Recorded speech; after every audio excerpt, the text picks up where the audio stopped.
అందరికీ నమస్కారం అండి. ఈసారి వీడియోలో అక్కినేని నాగేశ్వరరావు పక్కన నటించిన ఇంకొక నటి శారద.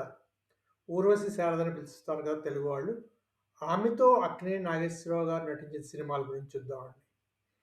వీరిద్దరూ కలిసి నటించిన సినిమాలు 9. అందులో 7 సినిమాల్లో వీరిద్దరూ జంటగా నటించారు. వాటిలో 4 చిత్రాలేమో సర్దినోత్సవ చిత్రాలుగా కూడా నిలిచాయండి. చిత్రాల విశేషాల గురించి చూసుకుంటే వీరు మొట్టమొదటిగా కలిసి నటించిన చిత్రం 'అమాయకురాలు' 1971లో వచ్చింది. అన్నపూర్ణ ఆర్ట్ పిక్చర్స్ బ్యానర్ మీద. డి. మధుసూదన్ రావు నిర్మాత, వి. మధుసూదన్ రావు దర్శకుడు. సాలూరు రాజేశ్వరరావు గారు సంగీత దర్శకుడు. ఇది 100 రోజుల సినిమా.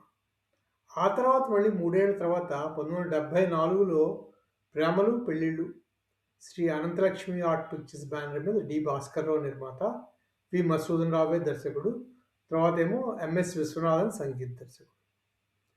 ఆ తర్వాత 76లో వచ్చిన సినిమా 'మహాత్ముడు' రాజేశ్వరి చిత్ర బ్యానర్ మీద ఎంఎస్ గోపీనాథ్ నిర్మాత దర్శకుడు, తాగినేని చలపతిరావు సంగీత దర్శకుడు. ఈ చిత్రాల తర్వాత ఈ 3 చిత్రాల తర్వాత మళ్ళీ 10 ఏళ్ల వరకు వీరితో కలయికలో చిత్రాలు రాలేదు. అంటే 10 ఏళ్ల తర్వాత అంటే మళ్ళీ అక్కినేని నాగేశ్వరరావు హీరో పాత్రల నుంచి క్యారెక్టర్ రోల్స్‌కి అప్పటికే మారిపోయారు.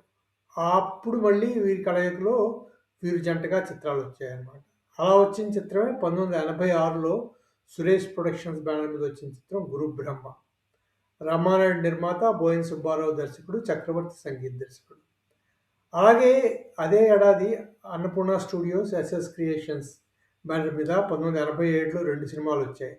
ఒకటి 'కలెక్టర్ గారి అబ్బాయి', యార్లగడ్డ సురేంద్ర నిర్మాత, బి. గోపాల్ దర్శకుడు, చక్రవర్తి సంగీత దర్శకుడు. అదే సంవత్సరం అన్నపూర్ణ స్టూడియోస్ బ్యానర్ మీద వచ్చిన చిత్రం 'అగ్నిపుత్రుడు'. వెంకట్ అక్కినేని నిర్మాత, కె. రాఘవేంద్రరావు దర్శకుడు, తర్వాత ఏమో చక్రవర్తి సంగీత దర్శకుడు.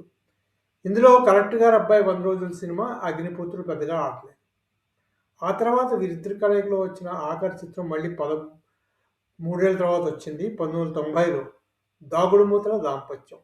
విజయప్రసన్న పిక్చర్స్ బ్యానర్ మీద బివిఎస్ఎన్ ప్రసాద్ నిర్మాత, రేలంగి నరసింహారావు ఏమో దర్శకుడు, ఎంఎం కీరవాణి ఏమో సంగీత దర్శకుడు. ఇది వీరి కలయికలో వచ్చిన ఆఖరి చిత్రం అండి. ఇవి కాకుండా శారద మొట్టమొదటిగా తెలుగు చిత్రరంగానికి పరిచయమైనదే అక్కినేని నాగేశ్వరరావు గారి స్వంత సంస్థ అన్నపూర్ణ పిక్చర్స్ ద్వారా. అందులో అక్కినేనికి చెల్లెలుగా నటిస్తారు శారద. ఆ చిత్రమే 1961లో వచ్చిన అక్కినేని ద్విపాత్రాభినయంలో వచ్చిన చిత్రం 'Iddaru Mitrulu'. Annapurna pictures banner, D. Madhusudan నిర్మాత, ఆదుర్తి సుబ్బారావు దర్శకుడు, సాలూరు రాజేశ్వరరావు సంగీత దర్శకుడు. అది ముఖ్యంగా ఆమె మొదటి చిత్రము, అలాగే అక్కినేనితో నటించిన చిత్రంగా చెప్పుకోవచ్చు.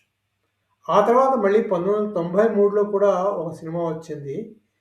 అందులో ముఖ్య పాత్రలో కనిపిస్తారు శారద. అక్కినేని ఒక ముఖ్య పాత్రలో ఉన్నారు.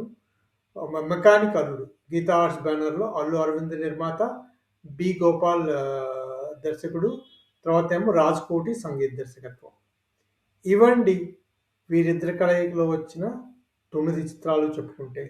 అందులో 'అమాయకురాలు', 'గురుబ్రహ్మ', 'కలెక్టర్ గారి అబ్బాయి', 100 రోజుల సినిమాలు, 'ఇద్దరు మిత్రులేమో' రథోత్సవ చిత్రంగా నిలిచింది. అవి అక్కినేని నాగేశ్వరరావు, శారద కలయికలో వచ్చిన తెలుగు చిత్రాల విశేషాలండి. ఈ వీడియో మీకు నచ్చితే సబ్స్క్రైబ్ చేయండి, షేర్ చేయండి, లైక్ చేయండి. మీ కామెంట్స్‌ని కామెంట్స్ బాక్స్‌లో షేర్ చేసుకోండి. మళ్ళీ ఇంకో వీడియోతో మరికొన్ని చిత్ర విశేషాలతో కలుసుకుందాము. అంతవరకు సెలవు. Thank you very much.